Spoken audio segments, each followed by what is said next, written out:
I wanted to talk about today is anger.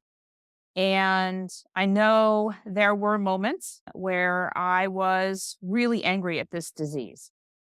I had those moments when I was really angry at my son. I know that there's a lot of us out there that are dealing with this disease and love people who have substance abuse disorder and are just really angry about it.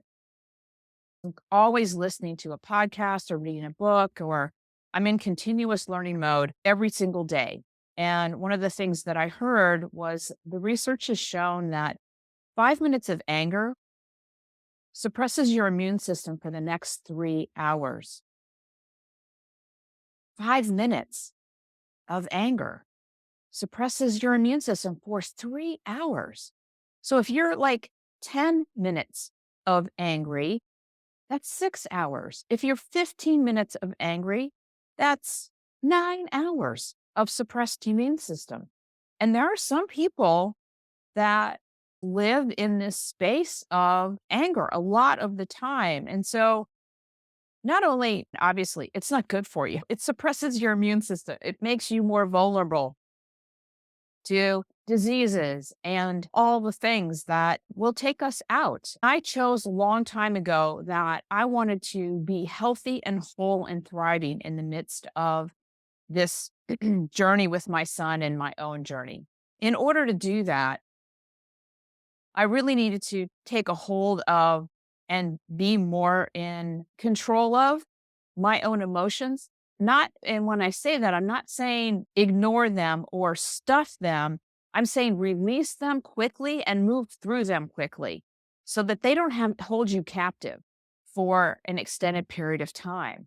And so developing those skill sets to recognize what am I feeling in this moment, whether it's angry or frustrated or irritated or seething or whatever that is, because your loved one is sitting in front of you at dinner and you can tell they're high and just makes you mad. So if you can just step back from that a little bit, just the awareness is first and foremost. But once you have that awareness, is step back from it and realize, okay, and ask yourself the question, how is this anger serving me? How is this anger serving you? And the other piece of that is, how is this anger serving the wellness of my loved one? Because I can guarantee you that your being angry with them is a failed strategy in terms of getting them to change and actually may drive them deeper into their addiction.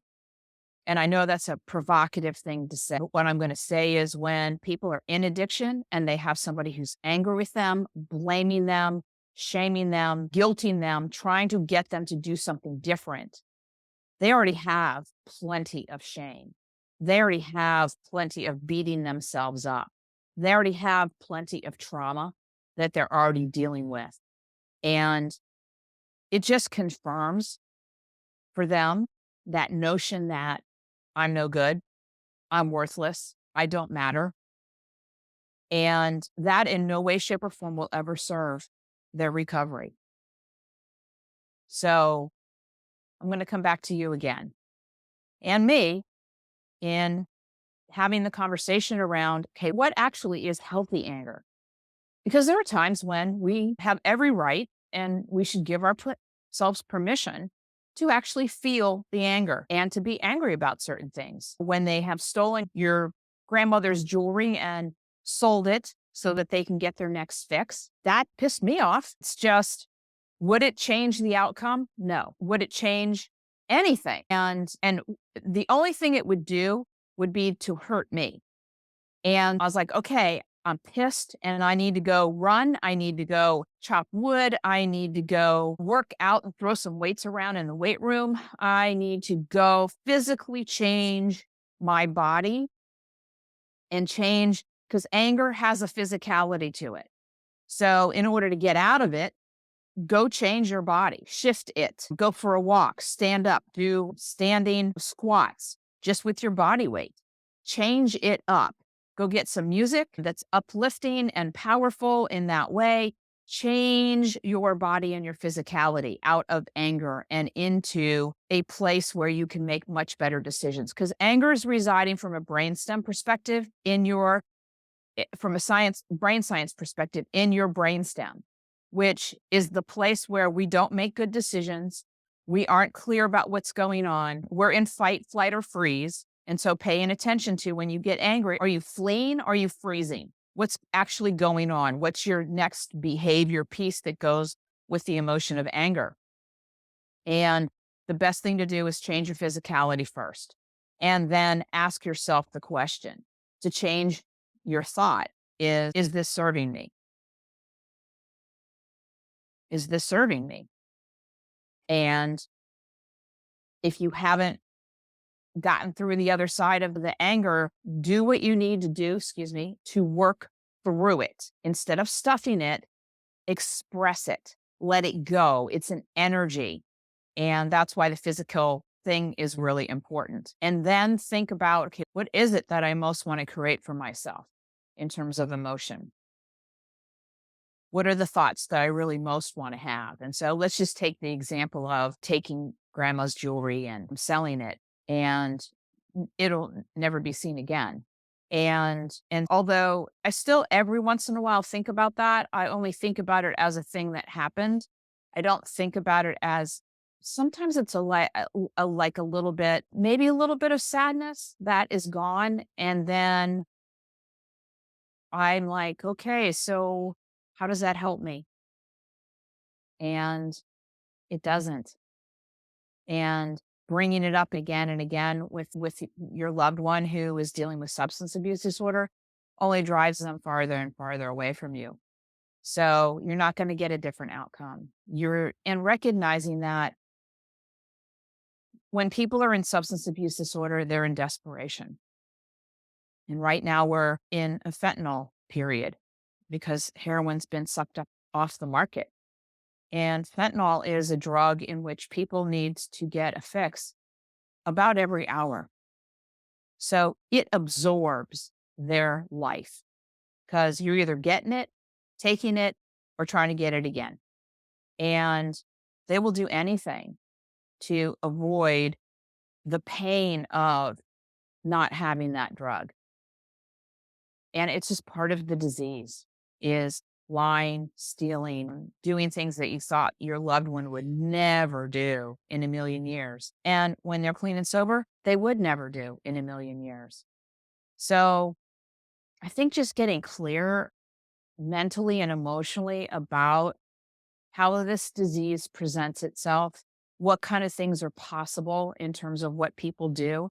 And that was really helpful for me to understand that the patterns that go with this disease, the patterns of behavior that go with this disease are things that you don't recognize in your loved one, breaking down doors or kicking through walls or throwing things or just tirades, verbal tirades.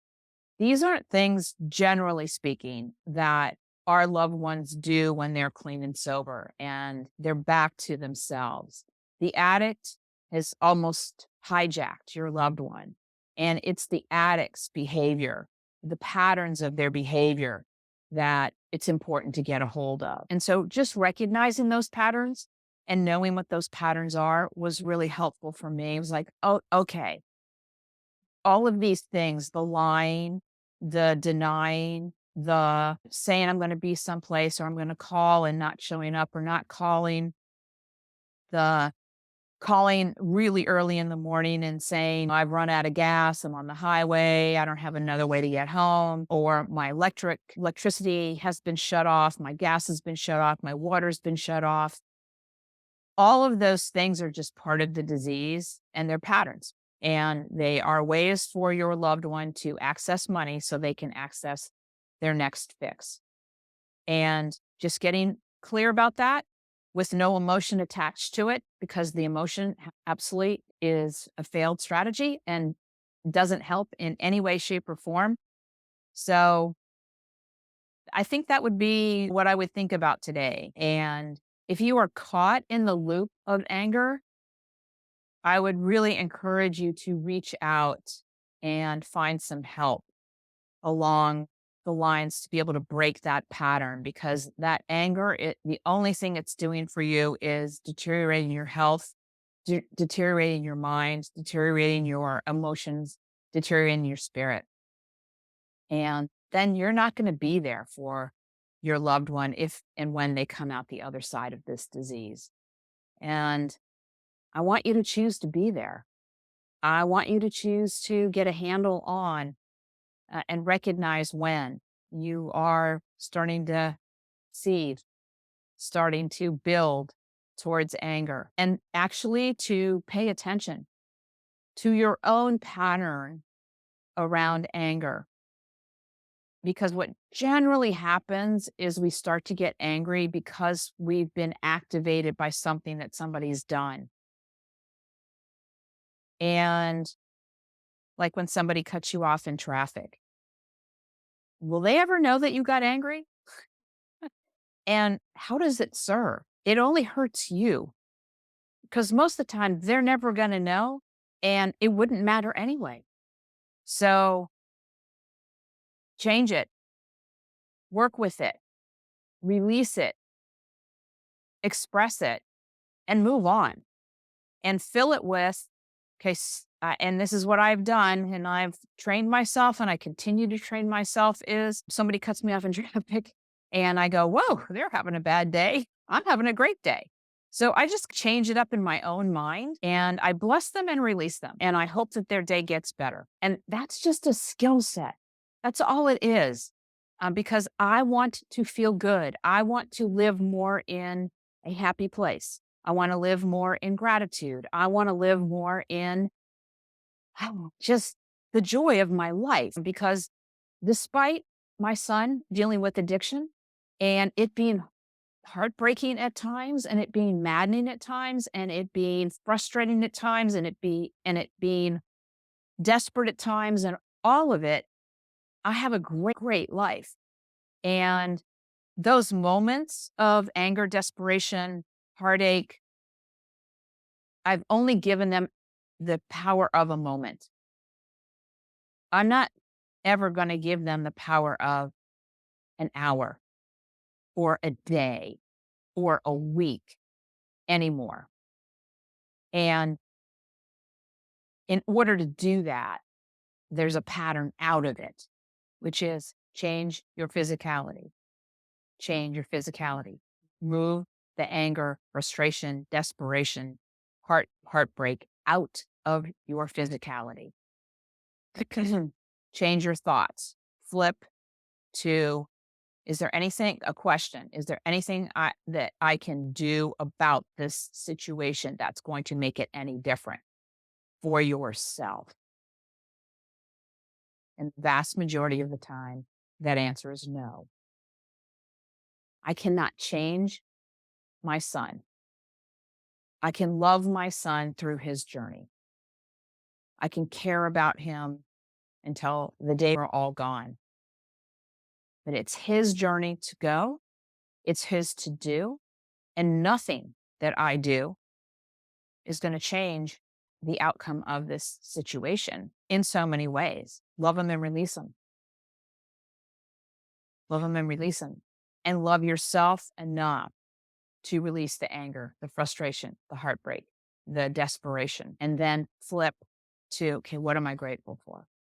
Get me grounded right now. What am I grateful for? I'm grateful I have a home over my head, a roof over my head. I'm grateful for the food that I get to eat. I'm grateful for the love that I have in my life, my wife, my friends, my family, my best friend, the people that I get to work with. I'm grateful for air. I'm grateful for, geez, so many things. Stacking that gratitude helps move you in the direction of living a more grateful, joyful life. And then you are better prepared to certainly be there and catch them on the other side of their addiction journey. So recognize your pattern, be aware, shift your physicality, change your mindset, and then change how you talk about it. I had a moment, totally ticked me off, really got angry, and I worked to release it, to let it move through me.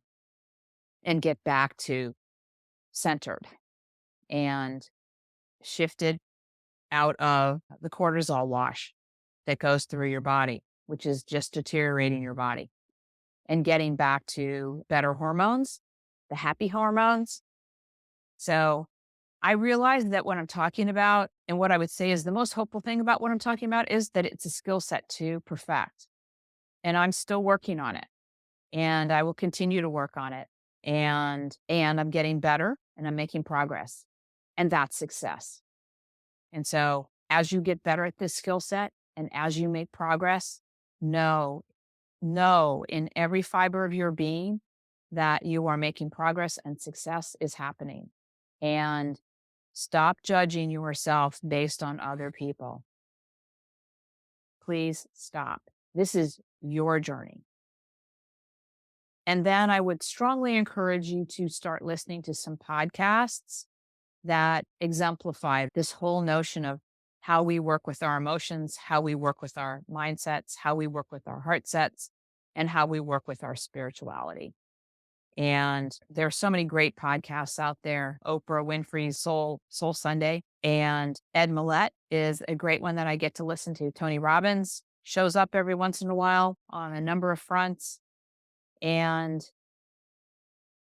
just search and find the ones that resonate with you and books that resonate with you that keep you in the space of better understanding your patterns, your addict's patterns, and then being choiceful about the pattern that you absolutely want to create. So I give you that as a gift. I ask you to practice, to play with it, to see if you get better results. And I wish you a great journey. And I know it's unfolding.